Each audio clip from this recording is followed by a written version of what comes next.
My channel अपनी दुनिया पर स्वागत है आप सभी का। और सुबह की चाय नाश्ता चल रहा है और सभी ड्यूटी जाने वाले ड्यूटी चले गए हैं और बच्चा स्कूल जाने के लिए तैयार बैठा है जो कि वीडियो रिकॉर्ड कर रहा है। और बाहर का व्यू दिखाऊंगी आपको अभी, बाहर कैसा मौसम, बाहर का मौसम।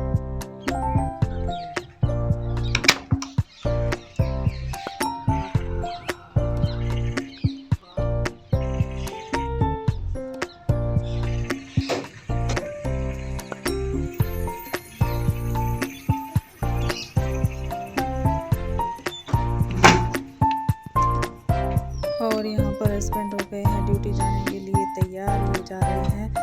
और यहाँ पर विधान स्कूल जाने से पहले रोज जल देकर तब जाता है। शिवलिंग रखे हुए हैं छोटे से अपने, उनको जल चढ़ाता है और फिर जो बचा हुआ जल रहता है उसको पौधों में डाल करके वहाँ पर भी भगवान का नाम लेता है और फिर अपना, और अब आ गए हैं हम अपना नाश्ता करने के लिए। ये विधान का दूध रखा है, ये मेरी चाय रखी है, ये अचार है और ये रोटी है। विधान करेगा अपना नाश्ता। और विधान के जूतों की हालत देखिए कितनी ख़राब हुई रहती है, इनको भी पॉलिश करना रहता है। कभी कभी मैं कर देती हूँ, कभी मैं इसको बोल देती हूँ कि तू खुद से पॉलिश कर ले, लेकिन ये जल्दबाजी पे ऐसी ही भाग दौड़ में करता है। मैं करती हूँ तो अच्छे से करके दे देती हूँ। और इसके जूते भी पॉलिश कर दिए हैं और अभी ये जा रहा है स्कूल। और इसके ऊपर इसको भी पहना जाएगा क्या? नहीं तो फिर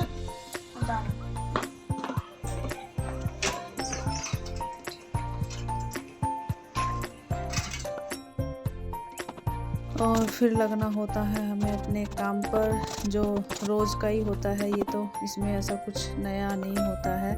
और ऐसा नहीं है कि मेरी कोई पूरे एक ही दिन की वीडियो होती है, मैं थोड़ी थोड़ी क्लिप्स हर दिन की लेती रहती हूँ जो भी कुछ अलग होता है।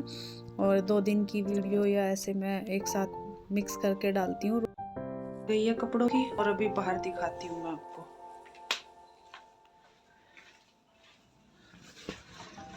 और ये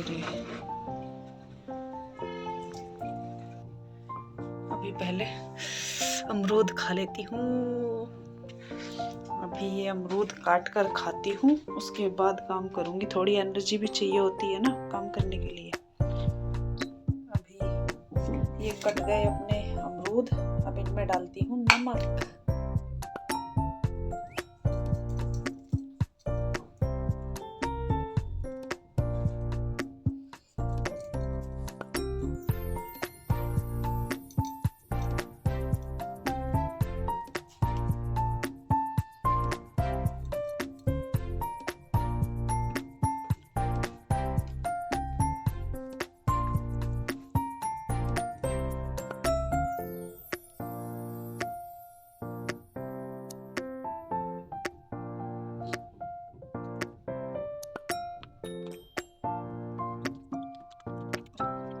और अब मैं छत पर आ गई हूँ ये गेहूँ धोने के लिए। जो मैंने आपको पहले भी बताया था कि बंदर ने सब कुछ ख़राब किया था, तो इन गेहूँ और दाल को मैं फिर से दोबारा से धुल रही हूँ, क्योंकि फिर वो बैठ करके इसमें खा रहे थे, बिखेर रहे थे, तो गंदा कर रहे थे। इस वजह से मुझे मन नहीं मान रहा था, तो मैंने इनको दोबारा से धुला। और धुल करके इस बार मैंने फोल्डिंग छत पे सुबह ही चढ़वा लिया था, अपने हस्बैंड से बोल करके कि फोल्डिंग चढ़ा कर जाना, उसी पे सुखाऊंगी। और उसके बाद चलिए उन चीज़ों को सुखाया हुआ है, तो मैंने विधान को बिठाया था कि देखते रहना बंदर ना आ जाए फिर से छत पे। उसकी छुट्टी थी तो उसको बिठा दिया था कि तू बैठ जा। और फिर चलती हूँ, उससे मिलवाती हूँ आपको। ऊपर छत पे जा रही है, मिल गया मुझे रास्ते में ही। बल्कि मैं ये सोच रही थी कि मैं जा कर के देखूँगी उसको कि वो क्या कर रहा है, लेकिन ये पहले ही सीढ़ियों में खड़ा था। और अब मैं आ गई ऊपर। तो जो मैंने गेहूँ सुखाए हुए हैं इनमें एक बार हाथ निकालूंगी, क्योंकि अगर इनको ढक के, वैसे तो मैं ढक के सुखा रही हूँ इनको कि जिससे बंदरों को एकदम से नज़र ना पड़े और वो इनमें आए ना। लेकिन उस टाइम पे क्या था कि ठीक से धूप नहीं लगती है, सूख नहीं पाते, हाथ नहीं निकाल पाते। एक बार ढक के फिर नीचे चली जाती हूँ, आती नहीं हूँ शाम से पहले। तो आज मैंने इनको अलग तरीके से इस साइड में सुखाया हुआ था और इनको ढका नहीं था, विधान को बिठाया था। तो मैंने आकर के इनमें एक बार हाथ निकाला कि धूप अच्छे से लग जाएगी। और अपना काम ख़त्म करने के बाद आई थी मैं यहाँ पर, और फिर बैठे थे ऊपर तो चलो बैठ के मूंगफली खाएंगे। फिर मैं मूंगफली लेकर के जा रही हूँ। और शाम को मैंने बनाई थी पकौड़ी। तो जो ये पकौड़ी वाली रेसिपी है ना, ये मैंने शॉर्ट वीडियो में डाली हुई है, जिसको देखनी है वो शॉर्ट वीडियो में जा कर के देख सकता है। तो चलिए अब मैं आपको बताती हूँ सलवार कटिंग करना। अपना सूट बना रही हूँ तो उसकी पहले सलवार कटिंग करती हूँ, वो आपको दिखाती हूँ। तो पहले कपड़े को हम प्रेस लगा लेंगे, क्योंकि इसमें जो भी सलवटें होती हैं वो खुल जाएंगी और कपड़ा अच्छा हो जाएगा, अच्छे से कटिंग हो जाएगी। तो इसको मैंने लंबाई में डबल फोल्ड करके बिछा लिया है प्रेस लगाने के बाद। और इसमें एक सीधी लाइन खींचेंगे कपड़े को नीचे से, जैसे आड़ा टेढ़ा होता है ना, तो उसको कटिंग करने के लिए, एकसार करने के लिए इसको कट कर लिया। और अब जितनी सलवार की लंबाई होती है उसका 6 इंच छोड़कर आपको सलवार की पूरी लंबाई फिर पूरी ले लेनी है, 6 इंच ऊपर निकाल देना है और सलवार की लंबाई का निशान लगा लेंगे 1 इंच एक्स्ट्रा करके, क्योंकि हमारा सिलाई में दबेगा दोनों साइड, ऊपर भी और नीचे भी। तो 1 इंच एक्स्ट्रा लेकर के निशान लगा लेंगे और इसको सीधा करके ये हम पार्ट निकाल रहे हैं। तो पार्ट की कटिंग कर रहे हैं, 2 पार्ट बनते हैं, तो पहले उसको निकाल रहे हैं और इसको कटिंग कर लेंगे। ये देखिए, जैसे मैं दिखा रही हूँ आपको, ऐसे थोड़ा देखकर भी आप आइडिया लगा सकते हैं। और ये पार्ट निकलेंगे तो पार्ट की अभी हमें चौड़ाई भी बनानी है, इसमें से पूरे इतने चौड़े पार्ट नहीं रखने हैं। ये देखिए मैंने इसको फोल्ड किया।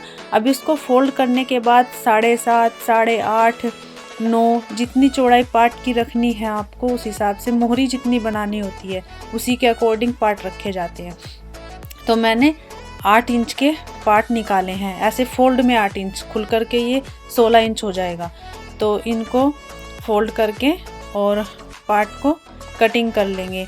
ये ना ब्लैक कपड़ा था तो पता नहीं बार बार कैमरा ब्लर कर रहा था, इसको मुझे समझ नहीं आ रहा था क्यों फोकस नहीं कर पा रहा था, लेकिन जो भी है मैं फिर भी आपको दिखाने की कोशिश कर रही हूँ। अब ये पार्ट यहाँ से मैंने ऐसे निकाल लिए, तो ये अपने पार्ट निकल जाएंगे। उसके बाद हम कलियाँ निकालेंगे। तो कलियों का कपड़ा भी आप सेम ऐसे ही बिछाएंगे, ऐसे ही 6 इंच ऊपर छोड़ करके पूरी सलवार का निशान लगाएंगे और उसका निशान लगाकर ही मैं आपको दिखाऊंगी, क्योंकि अपने आप से वीडियो बना रही थी तो इतना दिखा पाना पॉसिबल नहीं हो पा रहा था। और अभी देखिए ये मैंने कपड़ा बिछा करके और इसी तरह निशान लगाया है। बस इसमें क्या किया है कि जो लंबाई का निशान लगाया है, ये वाला इधर 10 इंच एक्स्ट्रा निशान लगाया है, 10 इंच ऊपर की साइड एक्स्ट्रा निशान लगा करके। और फिर जो दूसरी साइड है ये यहाँ पे 10 इंच एक्स्ट्रा लगाया, पहले सलवार की लंबाई लगाई, फिर इससे आगे ये 10 इंच का एक्स्ट्रा निशान लगाया। और यहाँ पे इधर 10 इंच के निशान पर ही इस साइड से ½ इंच का निशान लगाएंगे, ये वाला। और फिर उधर दूसरी साइड भी ऐसे ही ½ इंच का निशान लगा करके वहाँ से यहाँ लाइन एक दूसरे के साथ मिला लेंगे यहाँ से, और इस लाइन को यहाँ तक मिला लेंगे और इसी पे फिर हमको कटिंग करनी है। तो ये हमारी 4 कलियाँ निकल जाएंगी। तो इसी तरह से ये चीज़ें कट गई हैं। बेल्ट मैं आपको आगे बता दूंगी, जब स्टिचिंग की वीडियो बनाऊंगी तब दिखा दूंगी, इतना ही दिखा पाई हूँ इस वीडियो में। मिलते हैं आपसे नेक्स्ट वीडियो में, तब तक के लिए bye bye and take care दोस्तों।